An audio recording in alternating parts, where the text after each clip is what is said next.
Assalamualaikum warahmatullahi wabarakatuh. Kami dari kelompok 12, perkenalkan saya Fahmi Rudin Prastian, NPM 2021 43 500 477 dan Indri Mei Saputri NPM 2021 43 500 455. Hari ini kami akan membahas dua pendekatan utama dalam sistem cerdas, yaitu supervised learning dan unsupervised learning. Kedua metode ini sama-sama menggunakan data, tetapi cara belajarnya berbeda. Dalam presentasi ini, kita akan membahas yang pertama perbedaan mendasar antara keduanya, dan yang kedua contoh penerapannya dalam kehidupan nyata, dan yang ketiga kelebihan dan tantangan dari masing-masing metode.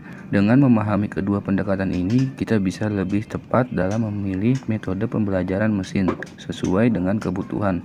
Langsung saja, mari kita mulai dengan slide pertama. Supervised learning. Supervised learning adalah jenis pembelajaran mesin atau machine learning, di mana model dilatih menggunakan data yang sudah diberi label.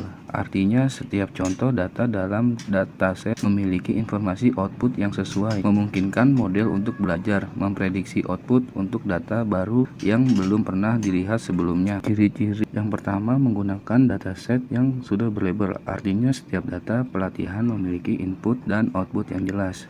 Yang kedua, model dapat mengukur keakuratan prediksi karena adanya label membuat kita bisa membandingkan hasil prediksi dengan jawaban yang sebenarnya. Adapun kelebihannya, yang pertama, kita bisa mengukur akurasi model secara objektif sehingga mudah untuk mengevaluasi kinerjanya. Dan yang kedua, model ini bersifat adaptif, artinya dapat terus belajar dari data baru dan mengalami peningkatan performa seiring waktu.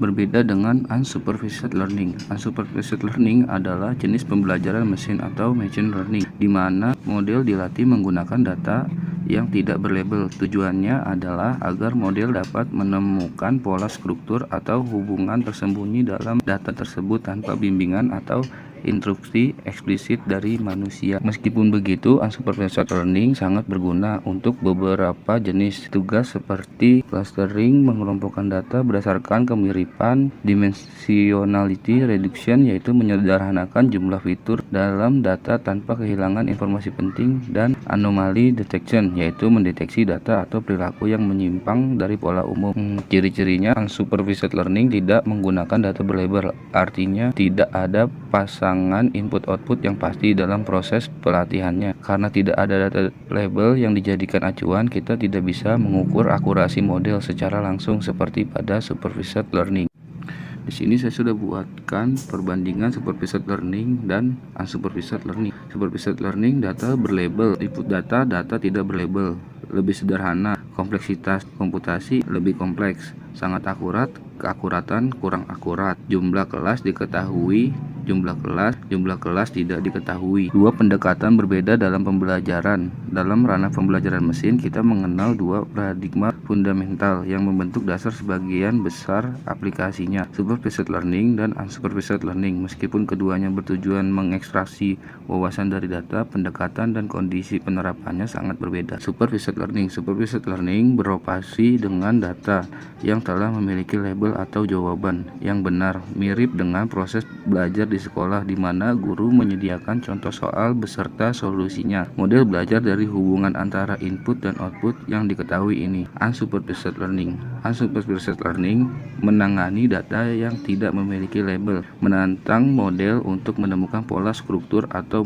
pengelompokan yang melekat dalam data itu sendiri, seperti seorang penjelajah yang memetakan wilayah asing tanpa panduan. Pemilihan pendekatan sangat bergantung pada sifat data yang tersedia dan tujuan akhir analisis. Klasifikasi data kategori. Klasifikasi adalah tugas fundamental dalam supervised learning. Model belajar memetakan input data ke dalam kategori atau kelas diskrit yang telah ditentukan. Proses ini melibatkan pelatihan algoritma dengan dataset berlabel, di mana setiap data poin memiliki label kelas yang benar. Model akan mempelajari hubungan antara fitur input dan label kelas ini.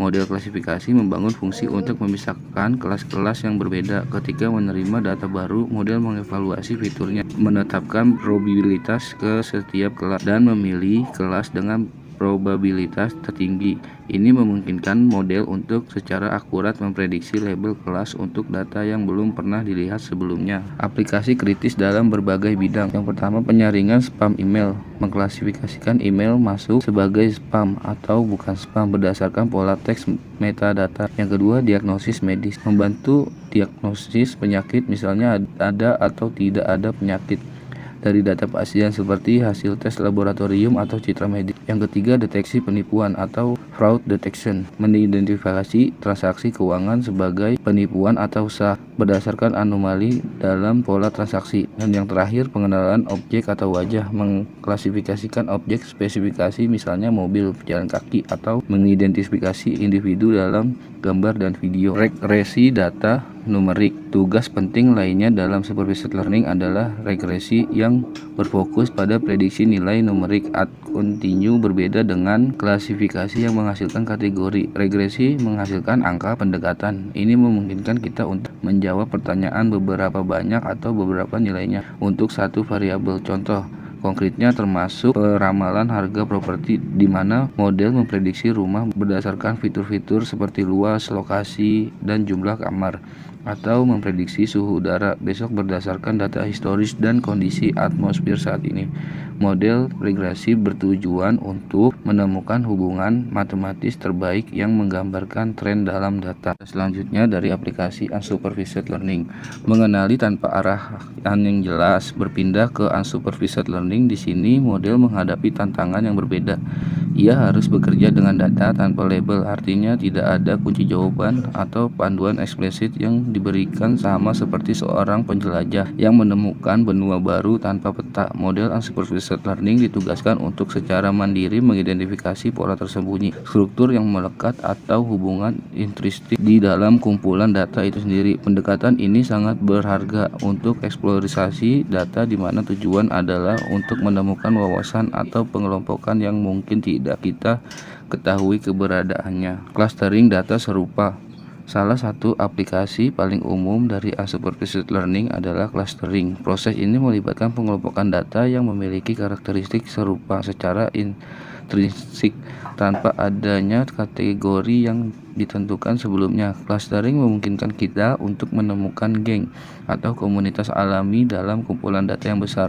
Contoh ini sangat efektif dalam segmentasi pelanggan, di mana bisnis dapat mengidentifikasi kelompok pelanggan dengan perilaku, preferensi, atau demografi yang serupa untuk menargetkan strategi pemasaran yang lebih efektif. Selain itu, clustering juga digunakan untuk mengelompokkan dokumen berdasarkan topik atau tema yang serupa. Kesimpulan, supervised learning cocok untuk tugas dengan supervised learning cocok untuk tugas dengan tujuan yang jelas dan data berlabel. Unsupervised learning digunakan untuk eksplorasi data ketika tidak ada label yang tersedia. Dalam era data seperti sekarang, kemampuan membedakan dan penerapan jenis pembelajaran mesin yang sesuai menjadi kunci untuk menghasilkan keputusan yang lebih baik, cepat, dan berbasis bukti. Sekian presentasi dari kelompok kami, kurang lebihnya kami mohon maaf.